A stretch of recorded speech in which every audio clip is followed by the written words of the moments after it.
السلام علیکم، میں ہوں سمیع ابراہیم اور آپ دیکھ رہے ہیں ہمارا یوٹیوب چینل۔ آج 10 جنوری اتوار سن 2021۔ آپ کے سوالات ہمارے پاس آئے ہیں، ان کے جوابات دینے کے لیے میں حاضر خدمت ہوں، اور میں اس ابتدا میں آغاز میں پھر آپ سے ریکویسٹ کروں گا کہ بالکل بلا خوف و خطر، وداؤٹ اینی ہیزیٹیشن، کسی بھی مسئلے پر آپ ہم سے سوال کر سکتے ہیں اور ہم نہایت دیانتداری سے اس کا جواب ڈھونڈنے کی کوشش کریں گے۔ اس پر اگر ریسرچ کرنی ہوئی وہ کریں گے، کنسرن لوگوں سے جو بات ہم کرنے کی اگر ضرورت ہوئی تو وہ بھی کریں گے، اور آپ تک کوشش کریں گے کہ صحیح اور ایکوریٹ انفارمیشن ہم آپ تک پہنچائیں، اور اگر کوئی پرسپیکٹیو بھی دینا ہے تو دیانتداری سے اس کے تمام پہلوؤں کو سامنے رکھ کر ہم آپ سے بات کریں۔ تو پہلا سوال، آج دو سوال پر میں بات کروں گا۔ ایک آڈیو بھیجا ہے ایک صاحب نے، اور ایک ہمارے دوست ہیں انہوں نے ویڈیو ہمیں سوال کیا، لیکن میری آپ سے درخواست ہے کہ کیونکہ یہ کیمرہ ہے تو اگر آپ ویڈیو پہ بات کریں گے تو وہ پھر جو ایکسپریشنز ہیں وہ بھی ساتھ آ جاتے ہیں، لوگوں کو بھی ایک بڑی اپنائیت سی محسوس ہوتی ہے، اور پھر بہت سارے لوگ یہ اعتراض بھی نہیں کرتے کہ جناب یہ تو پتہ نہیں خود سے کوئی سوال بنا لیا انہوں نے اور آڈیو چلا دی ہے، کیونکہ یہ جینوئنلی میں چاہتا ہوں کہ آپ کے جو سوالات ہیں ہم ان کے جوابات دیں، اور پھر سوال کرنے والے کا چہرہ بھی نظر آئے، اور جواب تو میں دے ہی رہا ہوں۔ تو سب سے پہلے یہ محمد عارف صاحب ہیں، کوٹ ادھو سے ان کا تعلق ہے، لیکن آج کل یہ بھی سعودی عرب میں ہیں۔ انہوں نے سوال کیا ہے، سنتے ہیں یہ کیا پوچھنا چاہتے ہیں۔ السلام علیکم، کیسے ہیں سر؟ میرا نام محمد عارف ہے اور ضلع مظفر گڑھ کے شہر کوٹ ادھو سے میرا تعلق ہے۔ میں اس ٹائم سعودی عرب حفوف سٹی میں ہوں۔ تو آپ سے یہ پوچھنا چاہ رہا ہوں کہ اس ٹائم شاہد خاقان عباسی کو امریکہ جانے کی جو اجازت ملی ہے، اس کا مطلب تو یہی ہے کہ پھر جو جس طرح شہباز شریف سے ملاقاتیں ہو رہی ہیں، شاہد خاقان عباسی باہر جا رہے ہیں، وہ شاید لندن میں جائیں گے، نواز شریف سے ملیں گے، تو ایک دفعہ پھر ہمارے پاکستان کی عوام کو بیوقوف بنا کے ان کو این آر او ملنے جا رہا ہے۔ اس بارے میں پلیز تھوڑا گائیڈ کریں۔ آپ نے بڑا دکھتی رگ پہ ہاتھ رکھا ہے۔ یہاں پر جو مافیاز ہیں اور جس طریقے سے یہ جو بڑے طاقتور لوگ جنہوں نے پچھلی کئی دہائیوں سے کرپشن کی ہے، اتنا ان کے پاس پیسہ ہے کہ ہر چیز کو خرید لیتے ہیں۔ بڑا یہ امپورٹنٹ سوال ہے آپ کا۔ اس میں کوئی شک نہیں کہ شاہد خاقان عباسی صاحب باہر گئے ہیں، اور اس سے پہلے نواز شریف صاحب بھی باہر گئے، اور شہباز شریف صاحب سے بھی ملاقاتوں کا سلسلہ چل رہا ہے۔ درانی صاحب ٹریک 2 ڈپلومیسی کی بات کر رہے ہیں۔ جہاں تک تو پرائم منسٹر عمران خان کی بات ہے، وہ یہ کہہ رہے ہیں کہ میں نے کوئی این آر او نہیں دینا۔ وہ کہتے ہیں میری حکومت چلی جائے، میں نے کوئی این آر او نہیں دینا۔ اب پھر بڑا سوال ہے کہ یہ سب کچھ کیوں ہو رہا ہے؟ پھر نواز شریف صاحب کیسے باہر چلے گئے؟ شاہد خاقان عباسی صاحب کیسے باہر چلے گئے؟ یہ اچانک بیچ میں انسانی ہمدردی کے نام پر یہ سب کیا ہے؟ تو اب حقیقت جو ہے وہ بڑی تلخ ہے، اب کیا کریں، لیکن بات تو سچائی سے کرنا پڑے گی۔ ابھی بھی ہماری بیوروکریسی میں، ہمارے اداروں میں ایسے لوگ موجود ہیں جو رعایتیں اور آسانیاں تلاش کرنے کے لیے مختلف تھیوریز پیش کرتے ہیں کہ سب کو ساتھ مل کے چلنا چاہیے۔ اس وقت ملکی حالات ایسے ہیں، دشمن بارڈر پہ کیا کچھ کر رہا ہے، تو آپس میں تفریق نہیں ہونی چاہیے۔ مقصد ان کا یہی ہے کہ کسی طریقے سے حرام کا پیسہ بچ جائے۔ اس میں ابھی تک بظاہر ہمیں نظر نہیں آ رہا کہ کوئی مقدمہ کسی کا واپس ہوا ہو، کسی پہ چارجز ڈراپ کیے گئے ہوں، اور نہ ہی ابھی تک نیب کے قوانین میں کوئی تبدیلی کی گئی ہے جو اپوزیشن کی ڈیمانڈ ہے۔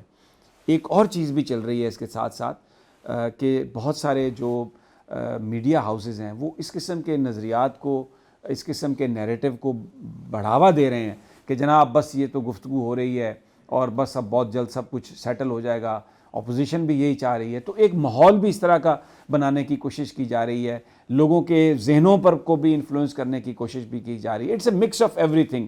لیکن میرا اپنا ذاتی خیال یہ ہے، جن لوگوں سے میری بات ہوئی ہے، عمران خان صاحب کے ارد گرد بہت سارے لوگ ایسے آ گئے ہیں جو ان کو یہ کہہ رہے ہیں کہ آپ مل کے چلیں اپوزیشن کے ساتھ اور پھر دوبارہ کوئی رعایت دے دیں، لیکن خان اس بات پہ راضی نہیں ہے۔ خان کہتا ہے کہ میری حکومت جاتی ہے چلی جائے، میں کسی طریقے سے اس پر سودے بازی نہیں کروں گا۔ اور آپ نے دیکھ لیا کہ یہ جو ہزارہ کے معاملے پر لاشوں پر سیاست کی گئی، اور کس طریقے سے پی ڈی ایم کی قیادت نے کوئٹہ میں جا کے ایک سما باندھا، اور وہاں پر انہوں نے وزیر اعظم وہ جو یعنی کلنگ اور دہشت گردی کا معاملہ پیچھے چلا گیا، اور عمران خان پر زیادہ تنقید شروع کر دی گئی کہ جی وہ کوئٹہ نہیں آیا، ایسا لگ رہا تھا بس کوئٹہ نہیں آیا اور یہی سب سے بڑا ظلم ہوا ہے پاکستان میں۔ تو وہ تو ابھی مجھے لگتا ہے ابھی تک آنے والا وقت تو اللہ جانتا ہے، ابھی تک خان این آر او دینے کے لیے تیار نہیں ہے، کسی کو رعایت دینے کے لیے تیار نہیں ہے۔ تو ابھی مجھے لگتا ہے کہ آپ بھی اطمینان رکھیں، ہم سب بھی اطمینان میں ہیں، لیکن چیزیں انفولڈ ہو رہی ہیں، پاکستان میں کچھ بھی ہو سکتا ہے، ابھی لیٹس سی کہ کیا ہے. لیکن اگر کہیں پہ ہمیں بھنک ملی کہ کچھ ایسا ہو رہا ہے تو آپ سے وعدہ ہے انشاءاللہ تعالیٰ سب سے پہلے اس اسکرین پر آ کے ہم ہی یہ بات کریں گے کہ جناب یہ کام ہونے لگا ہے. اب ایک اور سوال ہے، ساجد لغاری صاحب ہیں امریکہ سے، کیلیفورنیا سے، لیکن انہوں نے آڈیو کی، اور میری درخواست ہے آپ سب لوگوں سے کہ ویڈیو اگر آپ سوال کریں تو وہ بہت اچھا ہوگا. لیکن آئیے ابھی انہوں نے کیونکہ بھیج دیا ہے تو ان کا جو آڈیو کویسچن ہے وہ سنتے ہیں. السلام علیکم سمیع ابراہیم صاحب، ساجد لغاری بات کر رہا ہوں کیلیفورنیا سے.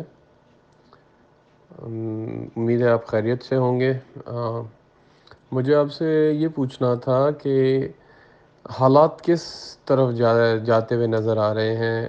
ہم لوگ جو پاکستان سے باہر ہیں وہ تو دلی طور پہ چاہتے ہیں کہ عمران خان صاحب اپنی مدت کو پورا کریں اور اگلی مدت میں بھی وہی وزیر اعظم ہوں، مگر جو یہ اپوزیشن سرکس لگا کے بیٹھی ہے، کھیل کھیل رہی ہے، اس کا کیا نتیجہ نکلے گا؟ کیا ملک انارکی کی طرف جائے گا یا کوئی کنٹرول ہو جائے گا اس پہ؟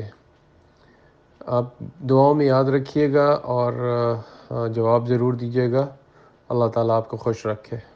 ساجد صاحب، ایک تو آپ کا بہت بہت شکریہ، بڑی محبت سے آپ نے گفتگو کی، ہمیں بھی دعائیں دیں، اور پاکستان کے لیے آپ کے جو کنسرن ہیں، وہ آپ جو سوال کر رہے ہیں وہ اس سے بالکل وہ ظاہر ہو رہا ہے کہ you are very much worried about Pakistan.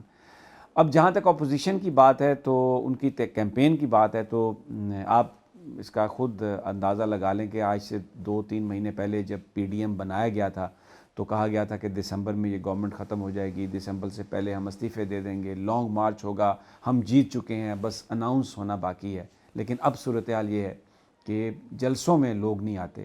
Lahore کا جلسہ 10-11 ہزار لوگ تھے ٹوٹل اس میں لاہور کے، باقی مولانا کو 5-10 ہزار بندے باہر سے بسوں میں گاڑیوں میں بھر کے لے آئے تھے.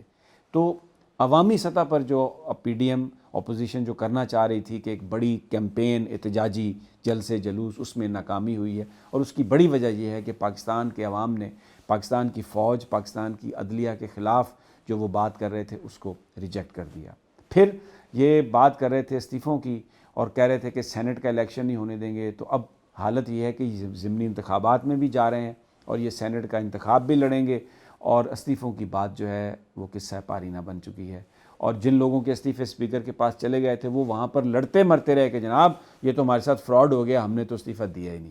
تو وہ اپوزیشن اس حوالے سے پوری طرح ایکسپوز ہو گئی.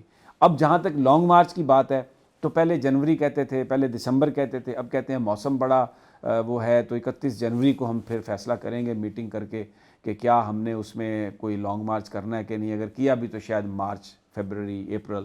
تو وہ اس غبارے سے بھی ہوا نکل گئی ہے. تو عملی طور پر جو اپوزیشن ہے اپنے because they are exposed very badly, یہ کوئی کسی ایشو پر بات نہیں کر رہا ہے، کوئی پاکستان کی عوام کے جو مسائل ہیں اس پر کوئی بات نہیں ہے، صرف ایک انہیں ریلیف چاہیے کہ ان کے خلاف جو مقدمات ہیں وہ واپس کر دیے جائیں، واپس لے لیے جائیں، کرپشن کا پیسہ ان سے نہ لیا جائے. تو اس لیے لوگوں نے ان کو ریجیکٹ کر دیا. تو ابھی پی ڈی ایم کی جو احتجاجی جو تحریک ہے اس میں تو اب کوئی دم خم نہیں. دوسری بات کہ کیا عمران خان صاحب اپنا ٹائم پورا کریں گے یا نہیں، دیکھیں اس کا ایک بڑا انحصار ہوگا عمران خان صاحب کے جو گورننس ہے اس پر. اپوزیشن اگر متحد ہو کر جس طرح سے سب کچھ کر رہی تھی تو اس میں سمجھتا ہوں کہ عمران خان اپوزیشن کے ہاتھوں گرنے والے نہیں تھے اور نہ ہی وہ گر سکتے ہیں ان کے ہاتھوں. عمران کو اگر نقصان ہوگا تو اگر وہ لوگوں کی توقعات پر پورا نہ اتر سکے، اگر جو اس وقت ملکی چیلنجز ہیں اس میں کووڈ کی وجہ بھی ہے، مس گورننس کی وجہ بھی ہے، پھر کچھ تصویر بری بنا کے میڈیا پیش کر رہا ہے وہ وجہ بھی ہے، ہمارے دشمن ممالک جو ہیں وہ بھی ہم پہ پریشر ڈال رہے ہیں، ہم نے اسٹریٹجک شفٹ کیا ہے چائنا کی طرف، سی پیک کی وجہ سے ویسٹرن جو کنٹریز ہیں وہ بھی ہمارے خلاف ہیں. یہ بڑے بڑے ہیوج چیلنجز ہیں عمران خان صاحب کے لیے. اور پھر ان کے ساتھ جو ٹیم ہے وہ بھی بڑی، کچھ اس میں ان ایکسپیرینس لوگ بھی ہیں اور کچھ اس میں 2 نمبر بھی ہیں. عمران خان اپنی ابھی تک پاکستان کے عوام ان پر بلیو کرتے ہیں اور سمجھتے ہیں کہ وہ ایک آنیسٹ آدمی ہے and he is the only one who can take Pakistan out of this crisis. اور یہ میں بھی اس بات پہ بلیو کرتا ہوں کہ ہی از اے آنیسٹ مین. اور اب بڑا یہ سوال ہے کہ اپوزیشن کی تحریک تو دم توڑ گئی اور ان میں کوئی دم خم نہیں. اب اگر عمران خان صاحب لوگوں کی توقعات پر پورا اترتے ہیں اور مس گورننس جو ہے اس کو ریپلیس کرتے ہیں اچھی گورننس سے، تو مجھے لگتا ہے کہ پھر